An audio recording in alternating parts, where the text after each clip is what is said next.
Bonjour Loïc Guichard, vous êtes donc directeur Bonjour. de l'école de musique intercommunale de Livron-Loriol-sur-Drôme. Déjà pour commencer, est-ce que vous pouvez nous présenter rapidement votre structure, le nombre d'élèves, d'enseignants, les disciplines enseignées également?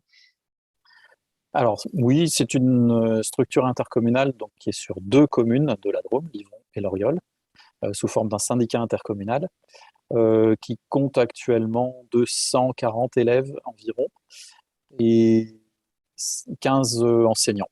Les disciplines enseignées, c'est 14 ou 15 disciplines instrumentales ou vocales et autant de pratiques collectives. On est dans une zone semi-rurale, on va dire, le long de la vallée du Rhône et, euh, et de la vallée de la Drôme. Et donc justement, concernant votre structure, pourquoi avoir adhéré au réseau ArtConnect? Quelles étaient vos motivations? Alors, dans un premier temps, suite aux échanges, sans doute comme beaucoup d'écoles, qu'il y a pu avoir pendant les confinements, et notamment le premier confinement, où on s'est retrouvé très vite éloigné de nos élèves, on a cherché des solutions par des réseaux professionnels, en échangeant entre collègues. Donc ça, c'était d'abord par nécessité. Certains collègues se sont trouvés un peu isolés, y compris parfois déconnectés, parce que tout le monde n'habite pas sur place. Et il y a aussi dans la Drôme des petites communes, même avec le numérique, on peut se Oui, trouver un peu éloigné oui. et où c'est pas toujours très facile de communiquer. Donc on a cherché des solutions. Et ensuite, quand on a pu revenir en présentiel, alors certains profs utilisaient parfois certains outils avant, mais on n'avait pas forcément mis ça en cohérence. Et d'autres ont souhaité continuer, essayer de garder ce qui fonctionnait et ce qui avait fonctionné bien pendant le confinement. Il ne Mm. s'agit pas du tout de passer euh, sur des cours à distance ou de proposer une offre à la carte, mais plutôt de le compléter avec de l'apprentissage mixte, avec des choses des ressources qu'on peut laisser en ligne aux élèves et de profiter des outils qu'on avait découverts D'accord. à cette Ouais. occasion-là. Et Et c'est aussi de justement, former aussi une ouais. partie de l'équipe. Et Oui, justement, alors dans quel domaine vous utilisez surtout le numérique, plutôt en pédagogie ou en organisation? alors on l'utilise enfin, comme je pense la plupart des établissements, hein, pour tout. Administrativement, on a développé des choses nous-mêmes pour que les gens puissent s'inscrire sans passer par le secrétariat, par exemple, notamment pendant les périodes où il y avait encore des restrictions dues au Oui. confinement ou au couvre-feu, tout simplement en mettant en place un truc tout bête, hein, un PDF remplissable en ligne qu'on peut envoyer par mail, des choses comme ça.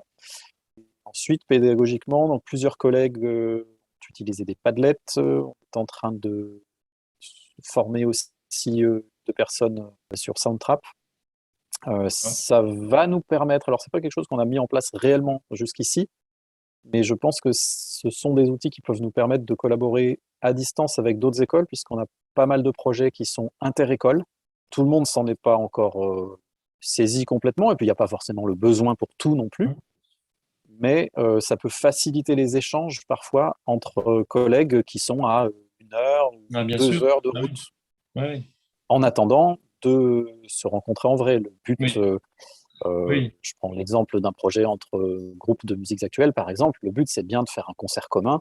Alors, le petit plus, c'est qu'on ne va pas simplement faire un concert commun, échanger en amont sur un programme, etc. Mais ils vont même pouvoir travailler sur un arrangement en commun Mm. entre groupes qui sont. Bah, un groupe répète ici et l'autre sera au Tricastin, par exemple. C'est à 1 heure et demie de route de chez nous. De quelle façon vos enseignants aussi sont impliqués avec ces outils? Est-ce que tout le monde les utilise? Plutôt dans quels enseignements? Surtout instruments ou formation musicale? Alors, tout le monde, non. Pour l'instant, on est quand même encore sur une phase de démarrage. D'accord. Certains collègues utilisaient déjà des Padlets pour Mm. le lien avec leur groupe. On l'utilise sur des classes orchestres, on l'utilise sur un atelier percussion. On a des enseignants en guitare qui l'avaient utilisé pendant le confinement aussi. En musiques actuelles, pour l'instant, pas vraiment en formation musicale, sauf sur des modules de deuxième cycle. Donc, ils sont là sur des modules trimestriels. Parce que du coup, on conçoit un support qui sert à l'intégralité de la séquence, en fait, sur tout le module, et où les élèves peuvent interagir. Mais ça dépend beaucoup des enseignants aussi, de Oui. l'habitude qu'ils ont eue, et puis de l'envie aussi qu'ils ont de se saisir de ces outils.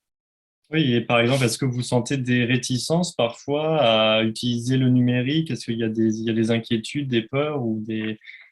Bien sûr, dès qu'on propose des choses nouvelles, qu'on se met à bouger des choses, c'est assez classique. Et c'est aussi des peurs, on en parlait au début, il y a des peurs qui sont tout à fait légitimes. Pour moi, c'est hors de question d'utiliser le numérique pour remplacer une partie des cours par des cours à distance, par exemple. Parce que Bien la sûr, vie d'une école de musique, ce sont aussi des gens qui se croisent, qui travaillent ensemble, des élèves qui viennent jouer sur de vrais instruments. D'autant plus que ce que j'ai remarqué aussi pendant les confinements, malheureusement, c'est que le cours à distance, le fameux cours en visio, oui. on a quand même une certaine tendance à revenir à quelque chose d'individualisé, parce que c'est plus simple, parce que problème de connexion, parce que alors que parfois on avait plein de choses qui fonctionnaient avec des petits groupes de deux, trois, avec un élève qui va rester un peu plus longtemps, qui va assister au début du cours de l'autre, ils vont jouer un morceau ensemble. Donc voilà, je suis très très prudent là-dessus. J'essaye de privilégier plutôt des outils qui vont venir en complément du cours. Concrètement, est-ce que vous avez vu des changements, des améliorations dans la pédagogie ou l'organisation des cours? Il y a eu vraiment des effets? Amélioration de la pédagogie, non, je dirais pas ça. C'est juste c'est d'autres outils. C'est pas mieux ni moins bien. C'est juste on a élargi un peu la palette, la trousse à outils, tout simplement. Ça nous permet, pour des classes un peu nombreuses, notamment en orchestre, de mettre facilement des ressources à disposition des élèves et des ressources interactives. On s'est attelé à trouver Alors, parfois, ils vont trouver un extrait vidéo, parfois un extrait sonore, une petite application en ligne qui leur fait pratiquer telle ou telle chose. Là, on est dans le domaine de la formation musicale plutôt. Euh, Regrouper aussi, c'est ce qui me paraît primordial, regrouper à un endroit des morceaux à titre d'exemple ou de culture musicale, parce Oui, qu'on a affaire à des enfants, des ados, qui sont nés avec les outils numériques, mais qui ne les utilisent pas forcément pour aller chercher, écouter des choses. Enfin, si on leur dit, bah, tiens, je te donne ce morceau, tu vas aller l'écouter sur Internet, ça veut tout et rien dire. oui, Alors que si on regroupe à un endroit différents liens pour qu'ils puissent écouter, comparer des versions, se dire, bah, ah oui, ce morceau, tiens, la première version date de telle année, puis après, il y a eu plein de reprises différentes, il appartient à tel ou tel courant musical, mais il y a quand même encore, heureusement, besoin du prof oui. pour guider tout ça et le mettre en Ah, c'est sûr, cohérence. oui. Et pas juste, tiens, va sur YouTube. Aussi bien des partitions, des extraits vidéo, des petits tutos qui peuvent être utiles pour passer un point technique. Euh, on avait aussi envoyé parfois à des élèves plus débutants. Alors là, c'était pendant le confinement, quand on ne pouvait pas les aider en direct, des petites choses toutes simples pour bien monter son instrument ou s'accorder, parce que ça, c'est très, très difficile à faire à distance. Est-ce que vous sentez quand même qu'il y a une évolution, une prise de conscience des professionnels du secteur de l'enseignement artistique sur l'importance du numérique? Globalement, oui, parce que tout le monde l'utilise. Mm. Après, tout le monde n'utilise pas forcément toujours les mêmes outils, mais ça va du prof qui a ses habitudes sur un gros logiciel d'arrangement et qui fait beaucoup d'orchestration, à celui qui va envoyer régulièrement des choses à ses élèves par mail, utiliser de la visio pour des réunions, de la concertation entre collègues, oui, forcément. Ce qui est toujours compliqué dans une école, c'est d'essayer de rester cohérent et si possible, d'essayer que les gens partagent des outils. Ça n'interdit pas d'avoir ces outils propres à côté, mais qu'on puisse avoir quand même des choses communes, en sachant que nos enseignants, sur des petites écoles, bah, ils sont à temps non complet, ils exercent dans plusieurs établissements, donc quand on leur fait utiliser des outils différents dans plusieurs établissements, ça finit par faire mal. Oui, ouais. Et c'est pas toujours cohérent. Et là, on ne peut pas grand-chose. Et justement, alors pour vous, quelle serait l'école ou le conservatoire connecté idéal? Admettons si on vous donnait tous les moyens nécessaires, financiers, matériels, quelle serait pour vous l'école rêvée? Les moyens nécessaires ne seraient pas forcément financiers. Donc ici, depuis plusieurs années, on a eu une politique, et c'est volontaire, d'utiliser en priorité du libre.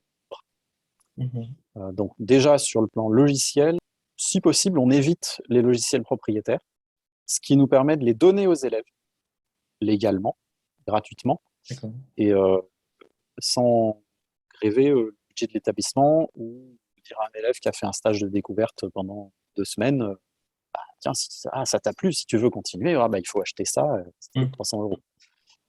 Donc, de ce point de vue-là, une école ou un conservatoire connecté, c'est d'abord un établissement qui a un ou des enseignants ressources. Mhm. Donc là, euh, on a nommé à l'école un prof référent là-dessus, qui a pour mission de suivre le développement des outils numériques, d'aider ses collègues, d'être Mhm. ressources. Et puis après, si possible, des profs relais, c'est-à-dire des profs qui vont utiliser ces outils. Et puis petit à petit, comme il y a quand même régulièrement des échanges, du travail en équipe, bah, les gens s'y mettent et collaborent. Euh, on ne peut pas décréter du jour au lendemain que va instaurer ou utiliser tel ou tel truc et que tout le monde va se mettre dessus. Ça, c'est pas, c'est possible administrativement pour de la saisie d'évaluation, d'absence, des choses comme ça, parce que bon, bah, on est obligé d'avoir un outil. Après, sur le plan pédagogique, il faut quand même que chacun reste libre des outils qui correspondent à sa Oui, pédagogie bien sûr. et à ce qu'il veut utiliser avec les Oui. élèves. Donc l'école, le conservatoire idéal là-dessus, c'est celui qui réussit à se situer sur ce délicat équilibre Mhm. entre ce qu'on peut partager, ce qu'on va mettre à la disposition de tout le monde et qui va être le plus cohérent possible, et puis quand même bah, laisser les gens qui ont envie d'innover autrement, de Mhm. faire d'autres choses à côté, pouvoir le faire. Bien sûr, bah, il faut expérimenter et rester libre, hein, Voilà. ouais.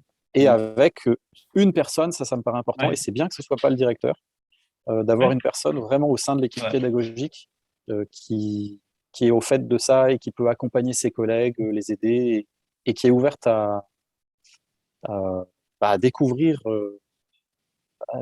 des outils et leurs applications.